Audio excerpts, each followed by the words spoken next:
Welcome to all students. आप सब अच्छे होंगे और जो लेसन हमने पढ़े हैं उसके आपसे नोट्स भी बनाए होंगे। नहीं तो हमें इसके साथ साथ अपने नोट्स भी बनाने चाहिए। प्रिंटेड मटेरियल मैंने जो पीडीएफ में आपको भेजा है उसको देखते हुए आप अपने स्वयं के नोट्स भी तैयार करें, तो इससे आपको ज़्यादा फायदा होगा, सेल्फ स्टडी का फायदा होगा। पिछले वीडियो में हमने कणों की उपस्थिति के आधार पर यूनिट सेल के टाइप्स देखे, परंतु किसी कारणवश वो पूरा नहीं हो पाया। अतः कणों की उपस्थिति के आधार पर जो एकक हैं वो कितने प्रकार के, उसको हम एक साथ पुनः वापस देखते हैं, फिर इस टॉपिक को आगे बढ़ाएंगे। चलिए, कणों की उपस्थिति के आधार पर एकक, तो हमने देखा था कि यूनिट सेल जो है हमारा, उसमें कण की उपस्थिति कहाँ हो सकती है। कण कोनों पर उपस्थित हो सकते हैं, कण कोर पर उपस्थित हो सकते हैं, कण फलक पर उपस्थित हो सकते हैं, और कण इस यूनिट सेल के सेंटर में यानी इसके केंद्र में हो सकते हैं। तो कणों की उपस्थिति के आधार पर हम मुख्य रूप से इनको दो भागों में बांटते हैं, सरल या अधिकक, जिनको SCC सिंपल क्यूबिक सेल भी कहते हैं। दूसरे केंद्रित एकक, सेंटर्ड एकक। सेंटर्ड एकक को हम तीन भागों में और विभाजित करते हैं कि केंद्रित एकक किस प्रकार के हो सकते हैं। काय केंद्रित हो सकते हैं, बॉडी सेंटर्ड, फलक केंद्रित हो सकते हैं, फेस सेंटर्ड, और अंत्य केंद्रित, एंड सेंटर्ड। इस प्रकार के केंद्रित एकक होंगे। अब इनमें जो है वो कण कहाँ कहाँ उपस्थित होगा उसको हम देखेंगे। सरल या अधिक। सरल एकक में जो एक यूनिट सेल है घनाकार, इसके आठों कोणों पर जब 8 कण, इसके सभी 8 कोणों पर अगर कणों की उपस्थिति हो, पार्टिकल्स उपस्थित हो, तो इसको हम कहेंगे सरल एकक। अगर हमें काय केंद्रित एकक बनाना है तो पहले इसे सरल एकक बनाना चाहिए। तो इसके 8 कोणों पर 8 कण हम बनाएंगे, तो ये तो बन गया सरल एकक। अब इसे काय केंद्रित एकक बनाना है तो इसमें बॉडी यानी काय, यानी इस संपूर्ण यूनिट सेल के शरीर के अंदर यानी इसके सेंटर में हमें एक पार्टिकल डालना है, तो ये बन जाएगा काय केंद्रित एकक। फलक केंद्रित एकक, नाम से स्पष्ट है फलक। फलक यानी इस घन के, इस घनाकार यूनिट सेल के कुल 6 फलक हैं, तो प्रत्येक फलक के सेंटर में हमें एक एक पार्टिकल्स लगाना है, तो बन जाएगा फलक केंद्रित।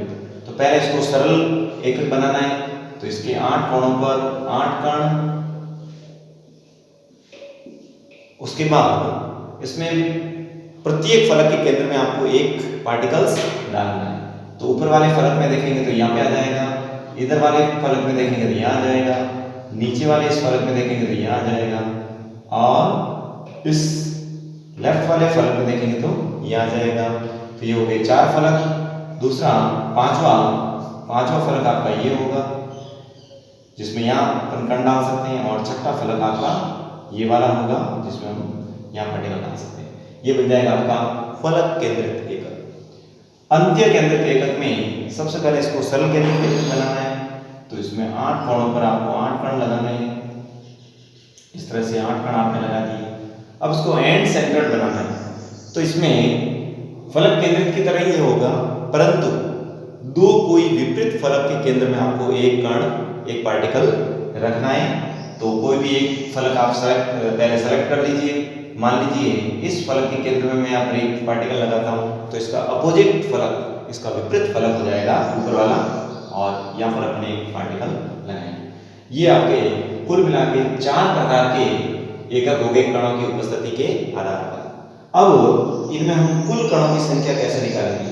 Total number of particle, total number of particles for unit cell. तो टोटल नंबर ऑफ पार्टिकल हम कैसे निकालेंगे, तो सबसे पहले सरल के लिए निकालते हैं। तो सरल में कण कहाँ उपस्थित हैं, तो कण कोनों पर उपस्थित हैं। तो कोनों पर कुल कितने कण हैं, 8, और कोनों पर जो कण उपस्थित है उसका भाग कितना होता है, इससे पहले वाले लेसन में, वीडियो में हमने देखा, तो उसमें कोनों पर जो कण है वो यूनिट सेल के लिए 1/8वां हिस्सा होता है, भाग होता है। तो ये हो जाएगा आपके टोटल एक कण। इस प्रकार से सरल क्यूबिक सेल के अंदर एक कण, इसके लिए कुल कणों की संख्या 1 आती है। काय केंद्रित एकक के लिए हम देखेंगे तो इसमें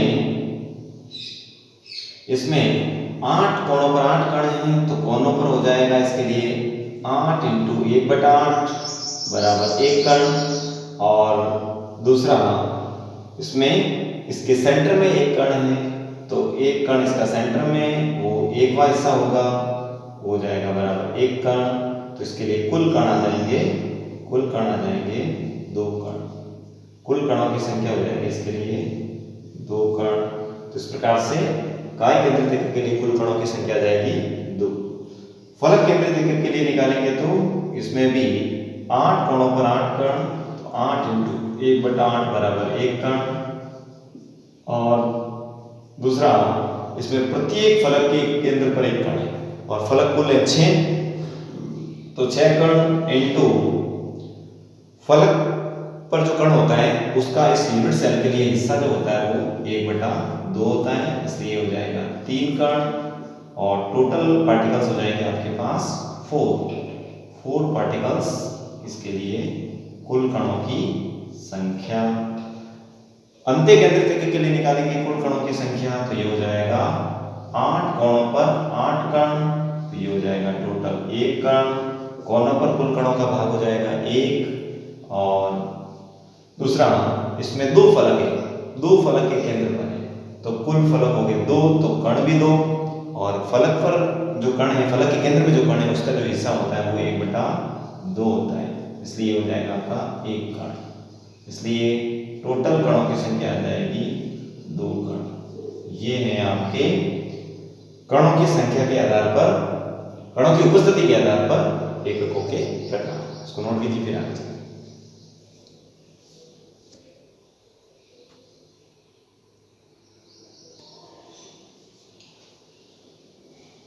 ब्रेवे जालक, इसके बाद अगला टॉपिक ब्रेवे जालक। फ्रांसीसी गणितज्ञ ब्रेवे ने कुल 7 प्रकार के क्रिस्टल तंत्रों से 14 संवादी जालकों का निर्माण किया, उन्हें प्राप्त किया, जिनको उनके नाम से ही ब्रेवे जालक के रूप में जाना जाता है। वो क्रिस्टल तंत्र कौन से? 7 प्रकार के, जिनसे कुल 14 जालकों का निर्माण किया जा सकता है। तो वो 7 प्रकार के क्रिस्टल तंत्र हम यहाँ पे देख रहे हैं। क्रिस्टल तंत्र या क्रिस्टल समुदाय, तो 7 प्रकार के क्रिस्टल तंत्रों के नाम, इनकी संरचना और इनमें इनके जो पैरामीटर्स हैं वो क्या होंगे, वो हम यहाँ पे देखेंगे। पैरामीटर्स यानी जो हम पहले ही चर्चा कर चुके हैं यूनिट सेल में। किसी भी यूनिट सेल के लिए 3 अक्षीय विमाएं, एक्सियल डायमेंशंस, और 3 उसके लिए अक्षीय कोण होते हैं। इस प्रकार कुल 6 पैरामीटर्स होते हैं, जिसके आधार पर हम इन क्रिस्टल तंत्रों को अलग अलग 7 प्रकार में डिवाइड करते हैं। तो ये जो क्रिस्टल तंत्र हैं, ये सभी क्रिस्टल तंत्र अक्षीय विमाएं और अक्षीय कोण, इनके आधार पर इनको 7 प्रकार में जो है वो बांटा गया है, जिन्हें क्रिस्टल तंत्र या क्रिस्टल समुदाय कहते हैं। देखिए सबसे पहले गणीय। तो गणीय क्रिस्टल समुदाय क्या होगा, जिसमें तीनों अक्षीय विमाएं बराबर होगी, इक्वल होगी, उसको हम घन कहते हैं। और तीनों अक्षीय जो कोण है वो 90 डिग्री होंगे। इस प्रकार हम देखेंगे तो इसके लिए जो अक्षीय विमाएं हैं हम यहाँ पे ऊपर लिख सकते हैं। अक्षीय विमाएं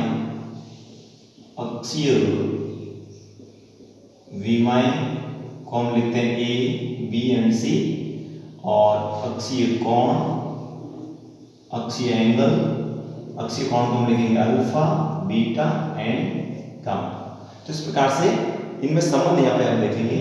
तो इसके लिए अक्षीय कोण और अक्षीय विमा, तो अक्षीय विमाएं उसकी होगी A बराबर B बराबर C। इस प्रकार से तीनों अक्षीय विमाएं बराबर होगी।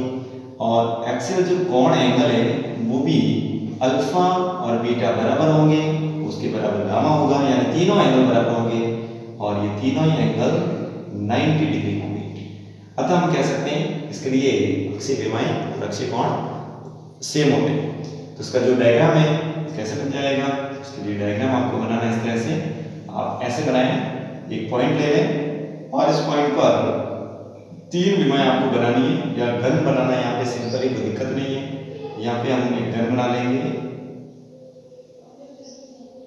इस बिंदु पर 3 अक्ष आपको बनाने हैं, सेम एक्सिस बनानी है, सेम लंबाई की। तो इस तरह से ये सेम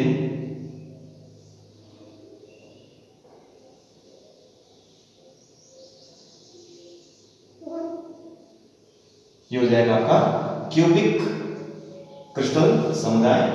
इसको पूरा बनाना चाहे तो इस प्रकार से बन जाएगा। ये क्रिस्टल समुदाय आपका कहलाएगा घनीय क्रिस्टल समुदाय। इसके अंदर ए बी सी तीनों बराबर होगी। हमेशा याद रखिए, इधर वाली भुजा को हम ए लिखेंगे, इस वाली भुजा को हम बी लिखेंगे। थोड़ा बड़ा डायग्राम भी बना सकते हैं।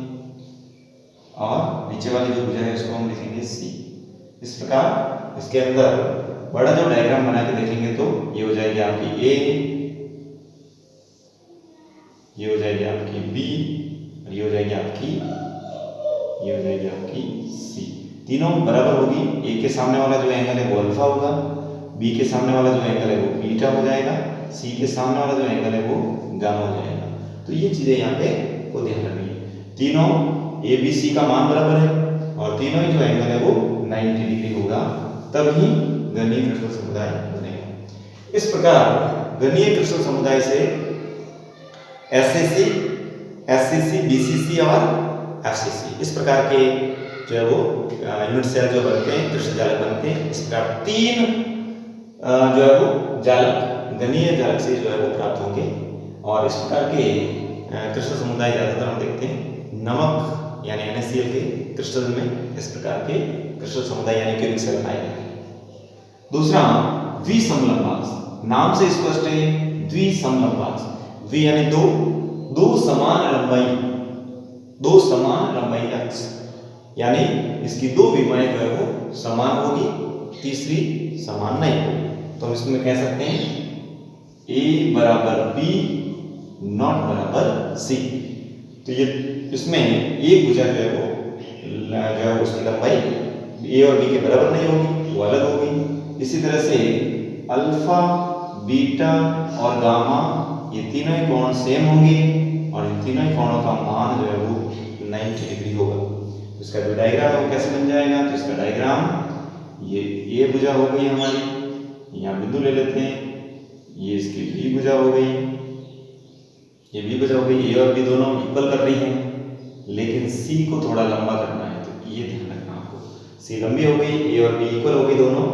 तो इस प्रकार से ये अब आपको क्रिस्टल समुदाय बन जाएगा। इसके सामने हम ये समांतर रेखाएं खींचते जाएंगे इस तरह से, इसके भी सामने इस तरह से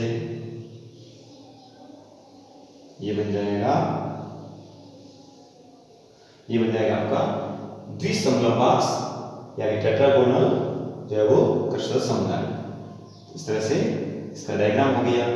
फिर इससे जो है वो एससीसी और बीसीसी दो प्रकार के जो है वो दो प्रकार के एक वाले यूनिट सेल वाले जो है वो क्रिस्टल जालक बन सकते हैं।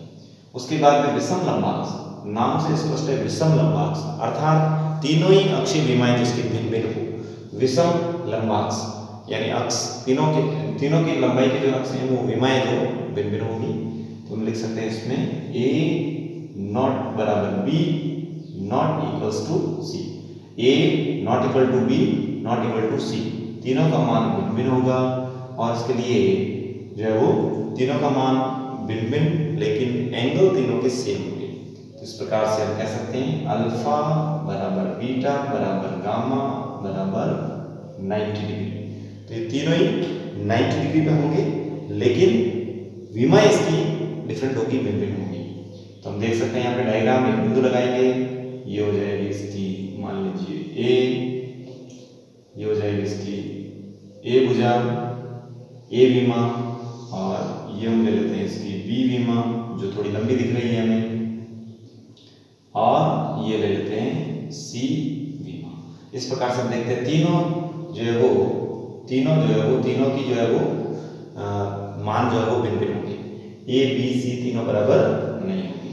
इस तरह से इसको हम अब पूरा लिमिट सेल बना लेते हैं, बाद में लिख देंगे अंदर।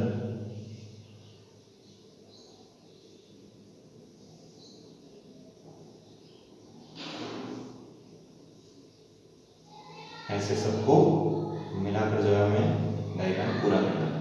ये हो जाएगी ए, ये हो जाएगी बी। तो तीनों विमाएं भिन्न भिन्न होगी, परंतु कोण जो है वो तीनों सेम होंगे। और इस प्रकार के उदाहरण देख सकते हैं, जैसे मैच बॉक्स जो होता है, माचिस जो होती है, वो इसी प्रकार का कृष्ण समुदाय का उदाहरण है। नेक्स्ट होते हैं आगे षटकोणीय। षटकोणीय क्रिस्टल समुदाय में ए और बी ये दोनों इक्वल होगी, बट नॉट इक्वल टू सी। ये ध्यान रखना है, बिल्कुल द्विसमलंबाक्स की तरह इसमें भी ए और बी का मान बराबर होगा, लेकिन सी का मान बराबर नहीं होगा। अब इसमें एंगल की बात करें तो अल्फा और बीटा ये दोनों एंगल बराबर होंगे, और ये दोनों ही एंगल 90 डिग्री के होंगे, परंतु गामा का जो एंगल है वो 120 डिग्री होगा। तभी हेक्सागोनल शेप आएगा, षटकोणीय शेप आएगा। तो यहाँ पर हम द्विसमलंबाक्स का ही जो है वो ये ऐसा डायग्राम ले सकते हैं सेम। तो ए और बी बराबर है, तो ए और बी जो है वो बराबर करते हैं अपन। ये ए और ये बी, ए और बी की जो है वो सेम लंबाई होनी चाहिए, परंतु सी जो है वो